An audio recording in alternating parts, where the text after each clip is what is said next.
The drawback of Rutherford atomic model is he said that electrons are revolving around the nucleus. Am I right? You know very well, if any object are in motion, they will radiate energy. If it is radiating energy continuously, it will lose its energy and it will fall down. But it is not happening inside the atom.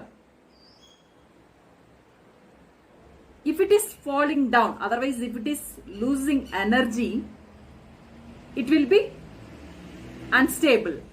But the atom is stable. This drawback was explained by the scientist named Bohr. He postulates that, first point, certain special orbits are allowed in the atom. There are some orbits are inside the atom. First point.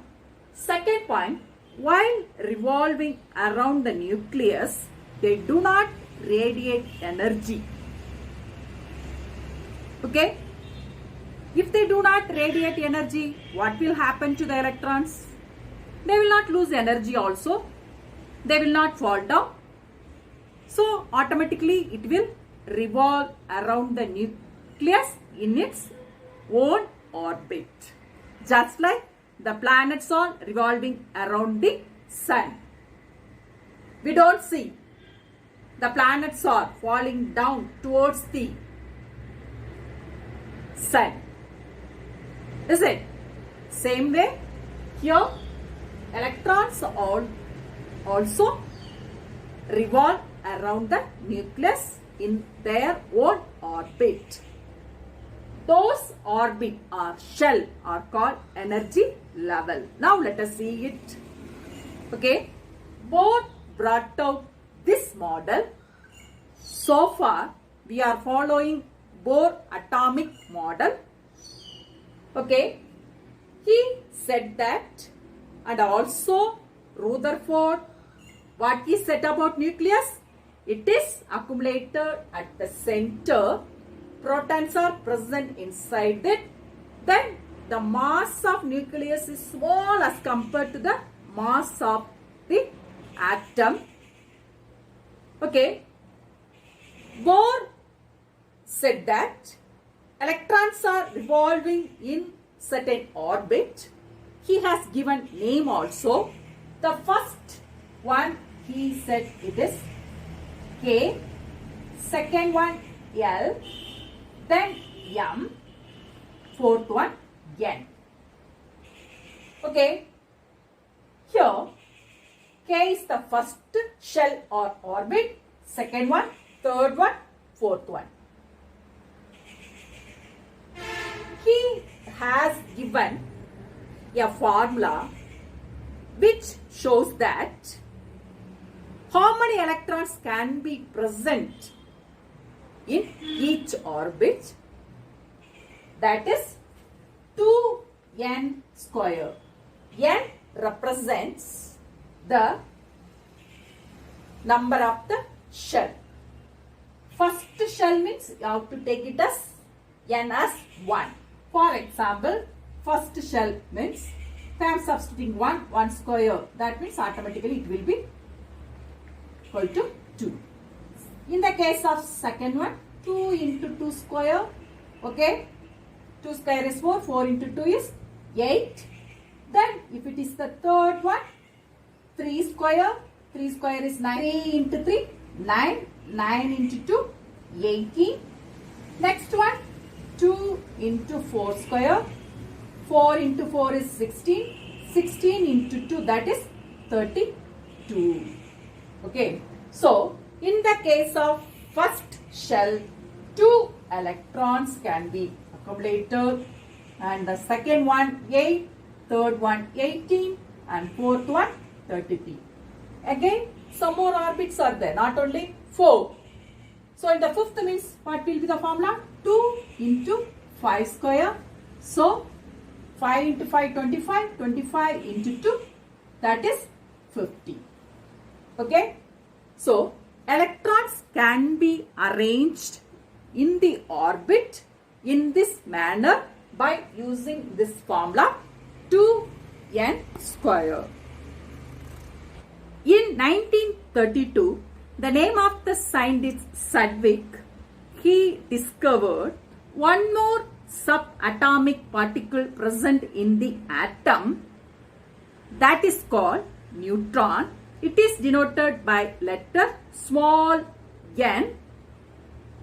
It has no charge, but inside the atom, the number of protons, neutrons and electrons are equal in magnitude. For example, 11 protons means 11 electrons, 11 neutrons.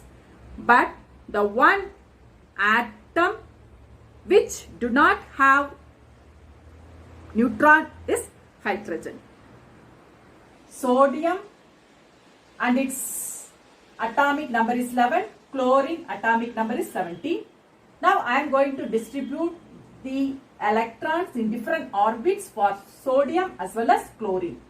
You know very well, in the first shell or orbit, maximum electrons 2, second one 8. In 11, now 2 plus 8, 10 is over, the remaining one is 1. So in the third shell, only one electron is present. So how will you draw? At the center, nucleus, first shell 2 electrons, second shell 8 electrons, 5, 6, 7, 8, and in the third one only 1 electron. Now in the case of chlorine, let us see. First shell 2, second one 8, now remaining 7, is it? So nucleus at the center, first shell 2, second shell 18, sorry, the second shell 8, third one 7, 1, 2, 3, 4, 5, 6, 7. Likewise, you can distribute electrons for various shells and orbit in this manner. Okay, dear ones. Now, we are going to see some of the terms.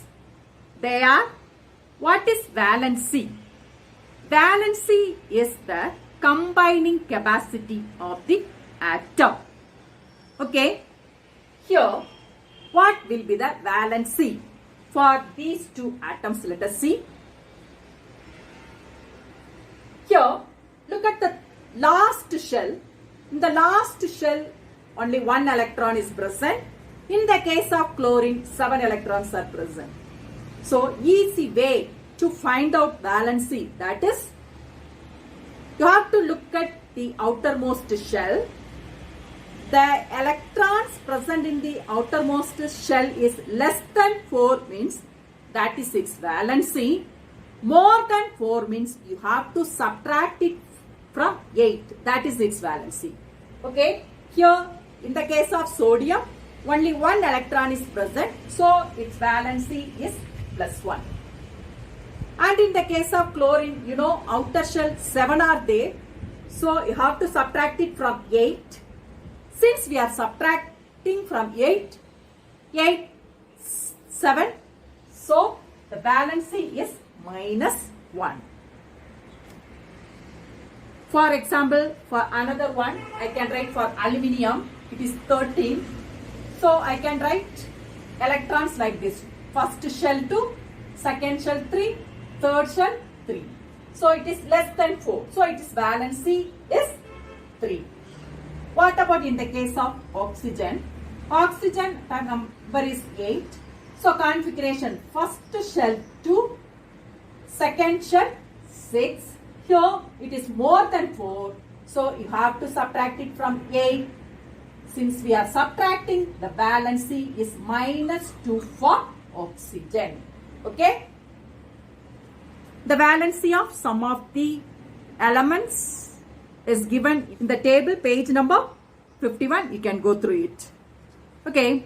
Next we can see what is atomic number. Atomic number is none other than the number of protons present in the atom. Okay. Hope you understood. It is denoted by letter capital Z. The number of protons present in the atom.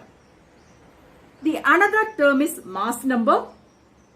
It is none other than the number of protons and neutrons present in the atom.